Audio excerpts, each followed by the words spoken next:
Didn't fight back. I didn't raise my voice. I just picked up the single duffel bag they'd left by the front door and walked out into the November cold. I was 22 years old, 3 months married, and my mother-in-law had just informed me, calmly, over a cup of herbal tea, like she was canceling a lunch reservation, that I was no longer welcome in the family home. My husband stood behind her and said nothing. That was the part I kept coming back to, later. Not what she said. What he didn't say. Her name was Margaret, his name was Owen. And for a long time after that night, those two names were the whole shape of my grief. Let me back up. I grew up in Roanoke, Virginia, in a house where money was never discussed because there was never enough of it to discuss. My mom worked the front desk at a physical therapy clinic. My dad drove a delivery truck until his back gave out. Then he drove anyway because we didn't have a choice. I was the first person in my family to finish a 4-year degree, and I did it with a partial scholarship, 2 part-time jobs, and a meal plan. I stretched until it snapped. I graduated with a degree in accounting and about $19,000 in student loans. Not bad, all things considered. Not comfortable, but not drowning. I met Owen at 21, 6 months after I started my first real job at a mid-size accounting firm in Richmond. He was charming in that easy, unhurried way that people are charming when they've never had to try very hard. He drove a nice car. His family had a house in the Shenandoah Valley with a wraparound porch and a guest wing. His mother, Margaret, volunteered at the garden club and hosted dinner parties where the silverware matched. His father, a man I'll call Colonel, because that's what everyone called him, even his wife, had retired from a long military career and now sat at the head of every table like a man still waiting for someone to salute him. They were not cruel people at first. They were the kind of people who are perfectly pleasant, as long as everything is going according to their plan. The problem was that I didn't know there was a plan until I was already inside it. Owen proposed after 8 months. I said yes. I was in love, and I was young, and I didn't yet understand that sometimes those two things together make you temporarily blind. The wedding was small, their choice, not mine, and held at the family property. My parents drove up from Roanoke. My mother wore her best dress, the blue one she saved for funerals and special occasions. My father shook Owen's hand and said, quietly on the way to the reception, "She seems like a lot, that mother." I laughed it off. I should have written it down. The first year was fine. We had an apartment in Richmond. I kept my job. Owen worked on and off for his father's consulting business, which seemed to involve a lot of lunches and very few deliverables. I didn't ask too many questions. I told myself it wasn't my place. That was mistake number 2. The cracks started showing around month 10. Margaret called Owen almost every day. Long calls, the kind where he'd step into another room and come back quieter than he'd left. She had opinions about everything: where we should live, when we should have children, whether I should keep working after we started a family. Her phrase, said the way you'd say, "Get started on the renovation." I smiled through dinners. I bit my tongue at holidays. I was trying. Then I got pregnant. I found out on a Tuesday morning in March, sitting on the bathroom floor with a test in my hand and my whole chest full of something I couldn't name. Fear, yes, but also, and I didn't expect this, a quiet, bone-deep joy. I wanted this baby. I wanted it in a way that surprised me. Owen was happy, or seemed to be. He hugged me and called his mother before he called mine. Margaret's reaction was immediate and enthusiastic, and looking back, I should have found that alarming. She didn't ask how I was feeling. She asked if we'd thought about where the baby would be raised. She asked about the family property. She started talking, within the first week, about moving us out of Richmond and into the valley, into the guest wing of the family house. Just until we got settled. She used the word "we" a lot, in ways that made me feel like a variable in someone else's equation. I told Owen I wasn't comfortable moving in with his parents. He nodded and said he'd talk to her. He did not talk to her. By month 4 of the pregnancy, I was driving out to the valley on weekends while Margaret cataloged my dietary choices and asked me questions about prenatal vitamins in a tone that implied I was probably doing it wrong. She had already decided the baby's name, a family name, a boy's name, passed down from the colonel's side. I had not been consulted. When I gently said we hadn't decided on a name yet, she looked at me the way you look at someone who's said something naive. It's tradition, she said. The firstborn son carries the name. We don't know it's a boy, I said. We'll see, she said.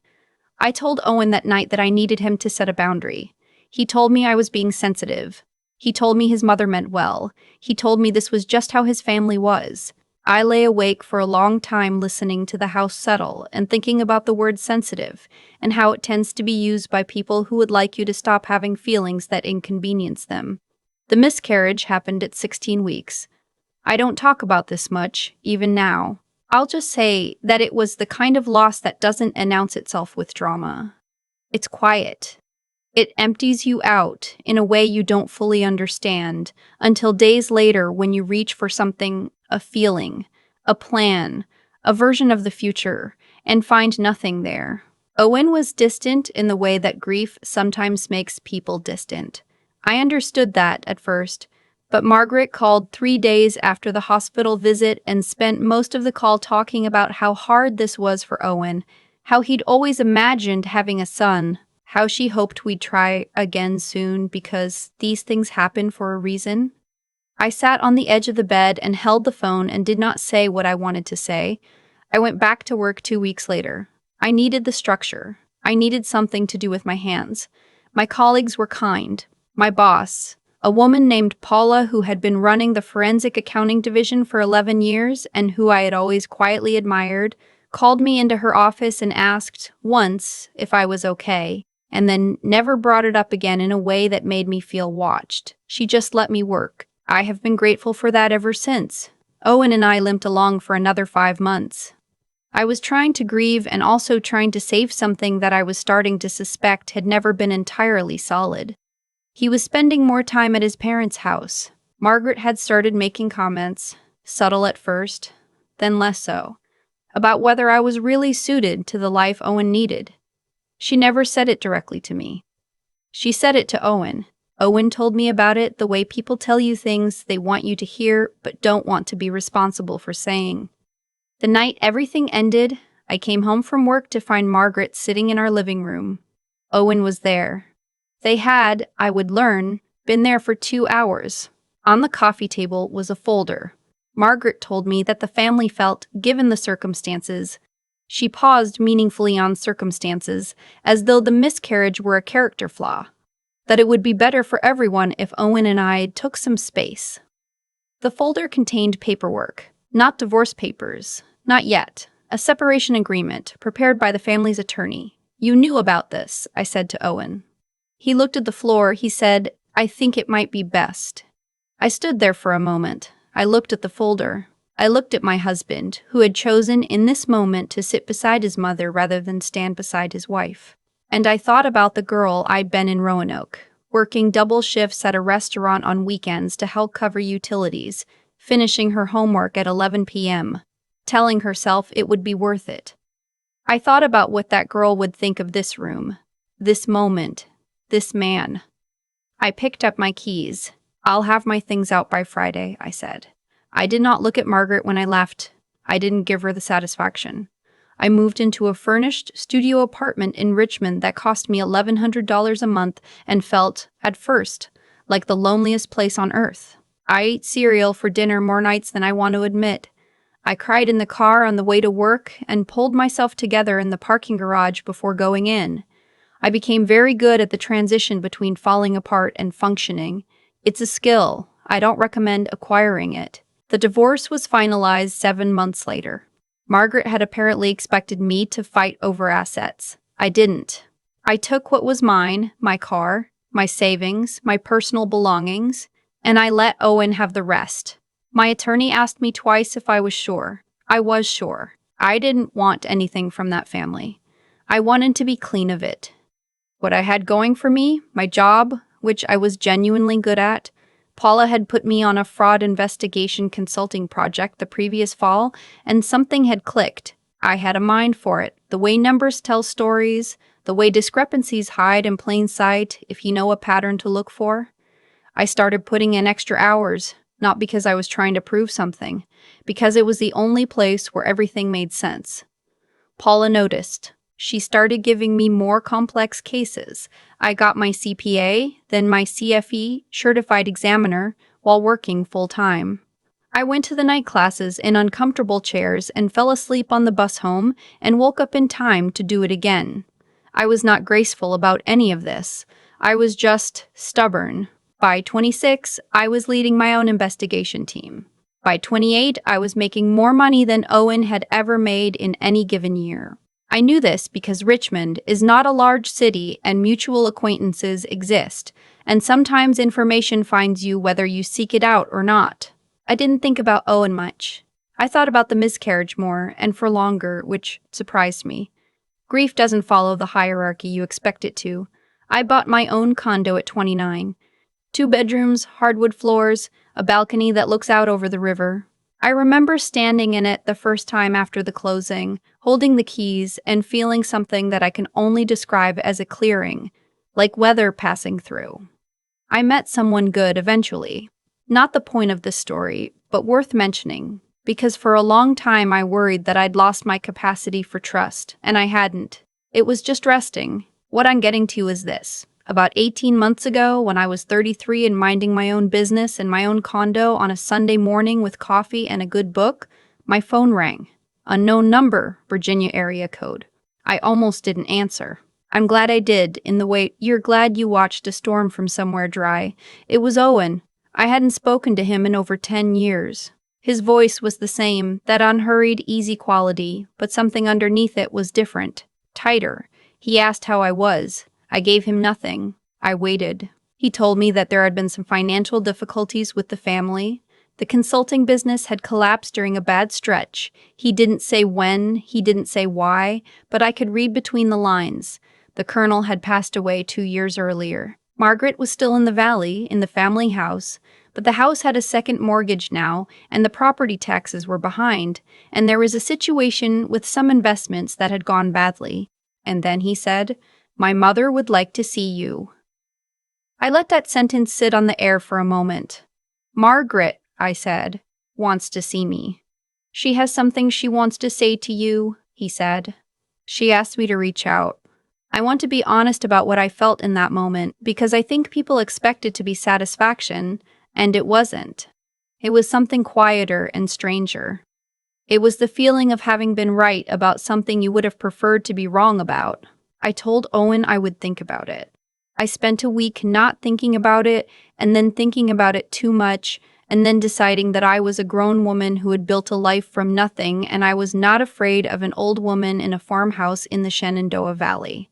I drove out on a Saturday. The property looked smaller than I remembered. Or maybe I was just bigger.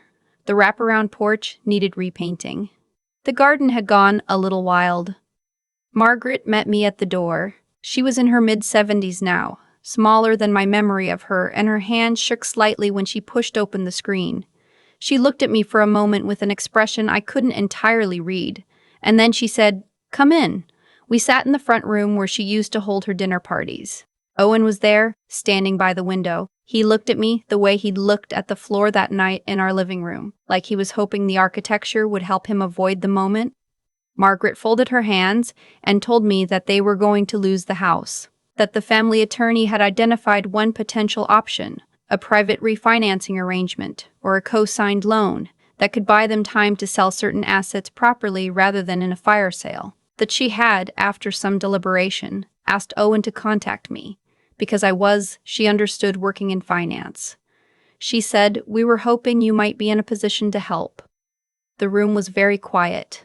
I looked at Margaret, at this woman who had sat in my living room with a folder of legal paperwork, who had described my pregnancy loss as a circumstance, who had never once in 10 years sent a note or made a call or offered anything resembling an acknowledgement that she had participated in the dismantling of my marriage. And I thought about the word hoping. "I appreciate you telling me all of this," I said. My voice was even. I was proud of it. "I think you know," I said, "that I'm not able to do that." Margaret's expression shifted. She started to say something about family, about history, about what she'd always hoped for Owen. I let her finish. I didn't interrupt. "I've found that you learn more about a person by letting them fill the silence than by cutting it off." When she was done, I said, I spent a long time being hurt by how things ended. I'm not hurt anymore. But what you're asking me to do, step back in and absorb a financial risk for a family that asked me to leave with a legal document, that's not something I'm willing to do. Not out of anger, just out of basic self-respect. Owen turned from the window. He looked like he wanted to say something. He didn't. I stood up. I smoothed my jacket. I looked at Margaret one more time, and I thought about the 22-year-old who had walked out of this family's orbit with a duffel bag and nowhere to go, and I felt, not for the first time, but maybe for the last, a deep and complicated tenderness toward that girl. She had figured it out. She had more than figured it out. I hope things work out for you, I said to Margaret. I genuinely do. I meant it. That was the part that surprised me. Driving back to Richmond with the Blue Ridge behind me and the highway ahead. I meant it. I was not angry. I was not triumphant, not in any cheap way. I was just finished. Completely and cleanly finished. The house sold 6 months later, I heard through someone who still knew people who knew people. Margaret moved to a smaller place in Harrisonburg. Owen, I don't know. I stopped tracking it. What I know is this. I have a condo with river views and a job that challenges me, and a life I built from a furnished studio apartment where I ate cereal for dinner and cried in parking garages and refused, absolutely refused, to let that be the ending. Nobody handed me anything. Nobody came back for me. I went and got it myself. And when the people who told me I wasn't suited to their life came back to ask for mine, I said no, with no cruelty and no ceremony. Just clarity. That's all it takes sometimes. Just knowing with your whole chest what you will and won't carry anymore. I set that down a long time ago. I'm not picking it back up. I've thought a lot about what made that Saturday drive back from the valley feel so different from every other time I'd driven that road, and I think it was this. I wasn't running from anything. I was just leaving. There's a difference, and it took me a long time to understand what it was. When Margaret sat across from me in that front room and asked for help, she wasn't asking me, not really. She was asking a version of me that no longer existed. The 22-year-old who had swallowed her instincts at dinner tables and bitten her tongue at holidays and told herself that patience was the same thing as wisdom. That girl had been polite to the point of self-erasure. And the people in that room had taken her politeness as permission. That's what I keep coming back to when I think about the whole arc of it. Not the betrayals. Betrayals happen. People disappoint you. That's just the cost of caring about anyone. What I think about is the mechanism. The way that, when you consistently absorb what should not be yours to absorb, you teach the people around you that you will keep absorbing. Margaret didn't hand me that folder because she was a monster. She handed me that folder because, up to that point, I had never shown her there was a line. Owen didn't stand beside me that night because he had never seen me require it. That's on him. But if I'm being fully honest with myself, and I think I owe myself that, it's also on the version of me who kept hoping silence and effort would eventually be enough. What changed me wasn't the divorce.